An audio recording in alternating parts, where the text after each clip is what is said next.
खुलुमबाय बेयो बडलेण्ड इंखं टेलिभिजन दिनै 13 जुन 2021 रबिबार खालि सानसेनि बरादखौ नोंथांमोननि खाथियाव लाबोदों आं सदानन्द दैमारिया।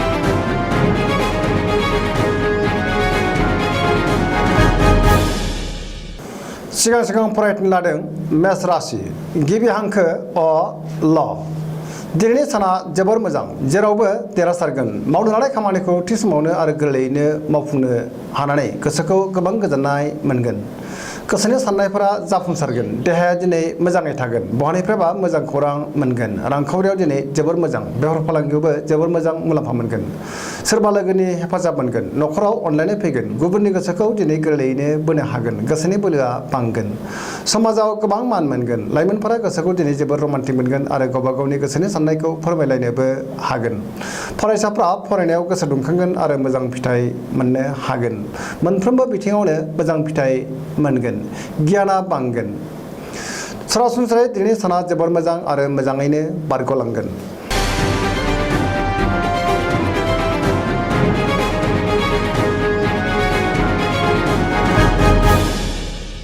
वृष राशि गिबि हांखो इ उ ब।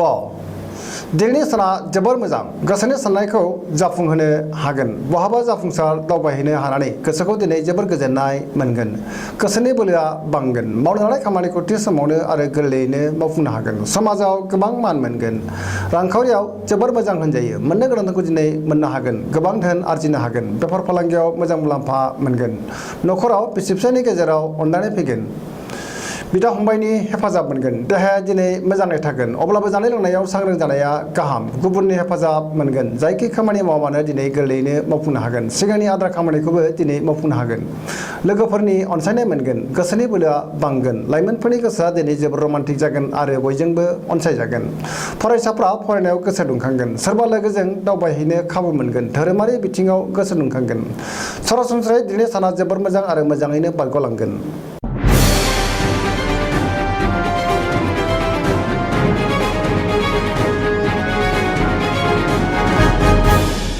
मिथुन राशि गिबि हांखो ख स।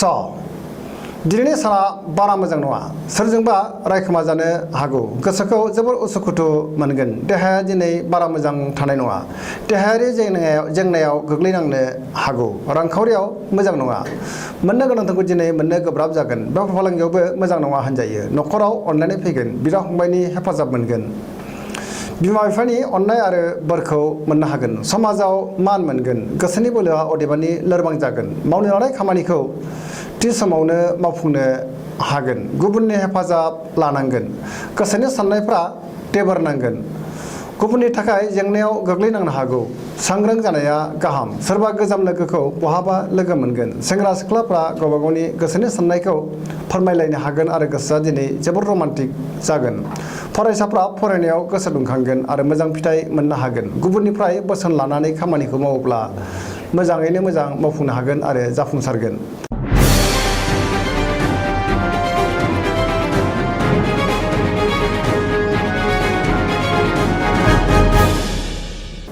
कर्कट राशि गिबि हांखो ड ड ह।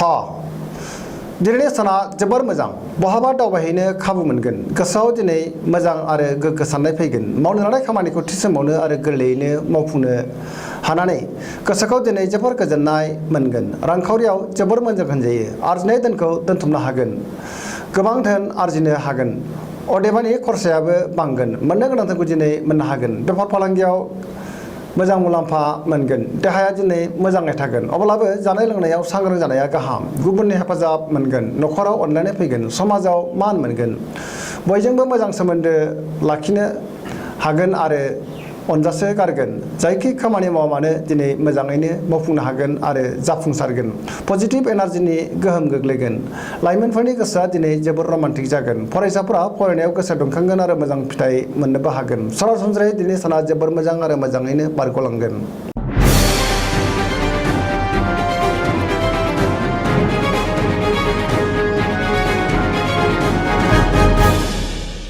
सिंह राशि गिबि हांखो म ट। दिनैनि साना जोबोर मोजां गुबुननि हेफाजाब मोननानै गोसोखौ दिनै जोबोर गोजोननाय मोनगोन मावनो लानाय खामानिखौ थि समावनो मावफुंनो हागोन आरो गोसोखौ जोबोर गोजोननाय मोनगोन। सोरबा लोगोनिफ्राय मोजां खौरां मोननो हागौ। रांखावरियाव जोबोर मोजां होनजायो। अब्लाबो नाथाय खरसायाबो बांगोन। बेफार फालांगियाव मोजां मुलाम्फा मोनगोन। न'खराव बयबो गोरोबनानै थानो रोंगोन। बयजोंबो अनलायनाय फैगोन। देहाया दिनै मोजाङै थागोन। अब्लाबो जानाय लोंनायाव नाथाय सांग्रां जानाया गाहाम। लोगोफोरनि हेफाजाब मोनगोन। समाजाव गोबां मान मोनगोन। गावनि गोसोनि साननायखौ गुबुननो फोरमायनो हागोन। न'खराव सोरबा आलासि फैनो हागौ। सोरबा गोजाम लोगोखौ बहाबा लोगो मोनगोन। गोसोआ दिनै जोबोर रमान्टिक जागोन। फरायसाफ्रा फरायनायाव गोसो दुंखांगोन आरो मोजां फिथाइ मोनगोन।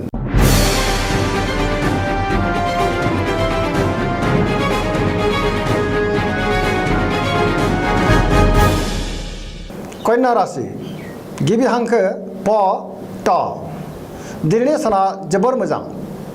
गोसोआव गोग्गो साननाय फैगोन। गोसोखौ दिनै जोबोर गोजोननाय मोनगोन। रांखावरियाव जोबोर मोजां होनजायो। अदेबानि खरसायाबो बांगोन। बेफार फालांगियाव जोबोर मोजां मुलाम्फा मोनगोन। देहाया दिनै मोजाङै थागोन। न'खराव अनलायनाय फैगोन। बिमा बिफानि अननाय आरो बोरखौ मोननो हागोन। बिदा फंबायनि हेफाजाब मोनगोन। गोबां खामानियाव मुखुब थागोन। गुबुननि गोसोखौ दिनै गोरलैयैनो बोनो हागोन। सोरबा लोगोआ मोजां खौरां होफैगोन। माबा मोनसे बेसेन गोसा मुवा मोननो हागौ। गोसोखौ दिनै जोबोर रमान्टिक मोनगोन। गोसोनि साननायफोरा जाफुंसारगोन। लाइमोनफोरनि गोसोआ दिनै रमान्टिक जानायजों लोगोसे गोसोखौ जोबोरैनो खुसि आरो रंजानाय मोनगोन। फरायसाफ्रा फरायनायाव गोसो दुंखांगोन आरो मोजां फिथाइ मोनगोन।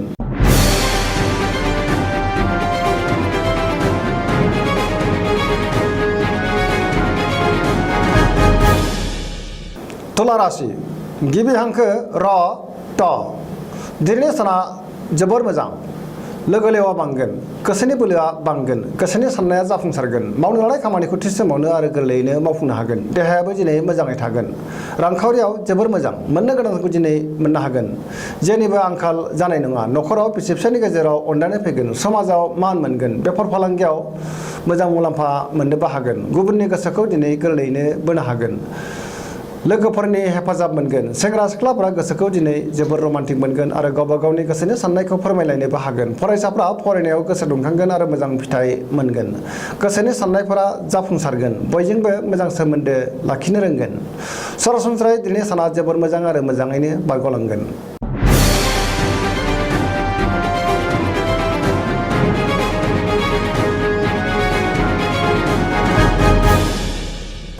वृश्चिक राशि गिबि हांखो न स दिनैनि साना जोबोर मोजां। बयनिबो अनसायनाय मोनगोन। बयजोंबो अनजागोन। गोसोआव गोग्गो आरो मोजां साननाय फैगोन। पजिटिभ एनार्जिनि गोहोम गोग्लैगोन। मावनो लानाय खामानिखौ थि समावनो मावफुंनो हागोन। गोसोनि साननायफोरा जाफुंगोन। समाजाव गोबां मान मोनगोन। बयजोंबो मोजां सोमोन्दो लाखिनो हागोन। न'खराव बिसि फिसायनि गेजेराव अनलायनाय फैगोन। बिदा फंबायजों मोजां सोमोन्दो थागोन। रांखावरियाव जोबोर मोजां होनजायो। बेफार फालांगियावबो जोबोर मोजां मुलाम्फा मोनगोन। देहाया दिनै मोजाङै थागोन। गुबुननि हेफाजाब मोननो हागोन। सिगांनि बबेबा आद्रा खामानिखौ दिनै मावफुंनो हानानै गोसोखौ जोबोर गोजोननाय मोनगोन। सोरबा लोगोनिफ्राय मोजां खौरां मोनगोन। गोबां खामानि मावफुंनो हागोन। लाइमोनफोरनि गोसोआ दिनै जोबोर रमान्टिक जागोन आरो गावबा गावनि गोसोनि साननायखौ फोरमायलायनोबो हागोन। फरायसाफ्रा फरायनायाव गोसो दुंखांगोन आरो मोजां फिथाइ मोनगोन। सरासनस्रायै दिनैनि साना जोबोर मोजां आरो मोजाङैनो बारग'लांगोन।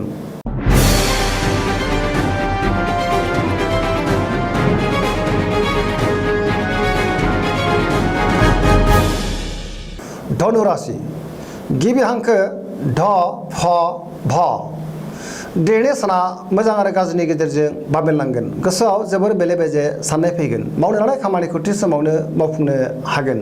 गोसोनि साननायफोरा जाफुंगोन। रांखावरियाव जोबोर मोजां। मोननो गोनांखौ दिनै मोननो हागोन। बेफार फालांगियाव जोबोर मोजां मुलाम्फा मोनगोन। समाजाव नाथाय मानहानि जानांनो हागौ आरो सुथुराबो बांगोन। देहाया मोजाङै थागोन। अब्लाबो जानाय लोंनायाव सांग्रां जानाया गाहाम। न'खराव अनलायनाय फैगोन। बिदा फंबायनि हेफाजाब मोनगोन। सोरबा लोगोजों एना एनि जानोबो हागौ। सोरनिबा सायाव नाथाय अननाय फैगोन। बहाबा दावबायहैनो खाबु मोनगोन। लाइमोनफोरनि गोसोआ दिनै जोबोर आला खाला जागोन। फरायसाफ्रा फरायनायाव गोसो दुंखांगोन आरो मोजां फिथाइ मोननो हागोन। धोरोमारि बिथिङाव गोसो दुंखांगोन।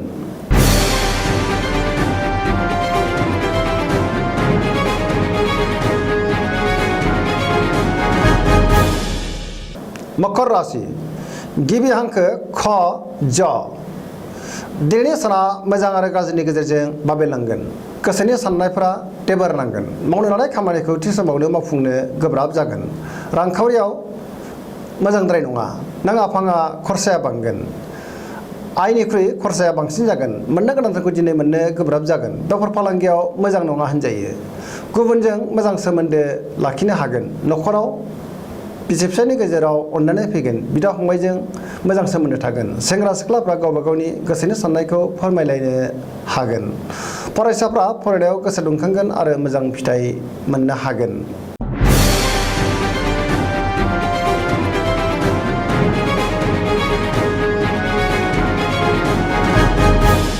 कुम्भ राशि गिबि हांखो ग स स दिनैनि साना बारा मोजां नङा गोसोखौ जोबोर गिलुं गिलुं आरो दरसि दरसि मोनगोन मावनो लानाय खामानिखौ थि समावनो आरो गोरलैयैनो मावफुंनो गोब्राब जागोन माबा नङा माबा मोनसे हेंथा नुजाथिगोन बहानिफ्रायबा गाज्रि खौरां मोनगोन समाजाव अदेबानि मान मोनगोन रांखावरियाव मोजां बहानिफ्रायबा गोबां धोन मोननायनि खाबु जागोन देहाया मोजाङै थागोन न'खराव अनलायनाय फैगोन गुबुननि हेफाजाब मोनगोन बिमा बिफानि अननाय आरो बोरखौ मोनगोन सोरबा सुथुरा गाज्रि नोजोर होखोमागोन सांग्रां जानाया गाहाम गोदान खामानियाव आखाइ होयैआनो गाहाम दिनै नेगेटिभ एनार्जिनि गोहोम गोग्लैनो हागौ गोसोआव गोजोननाय गैयै जागोन लाइमोनफोरा जोबोर आला खाला जागोन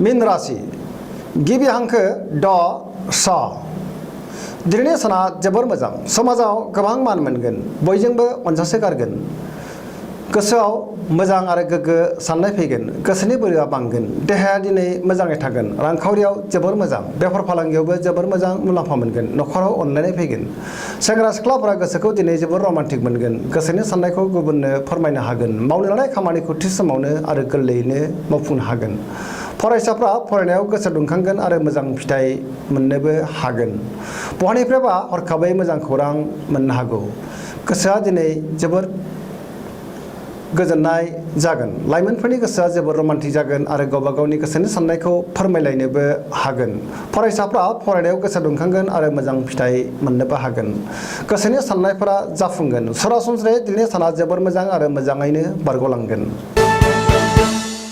दिनैनि राशि फरायनाया एसेनोसै जोबनायाव बेखौनो खावलायो जाहाथे नोंथांमोना सानफ्रामबो जोंनि बे बड'लेण्ड इंखं टेलिभिजनखौ नायबाय थायो आरो साबस्क्राइब खालामो एसेनोसै गोजोन्थों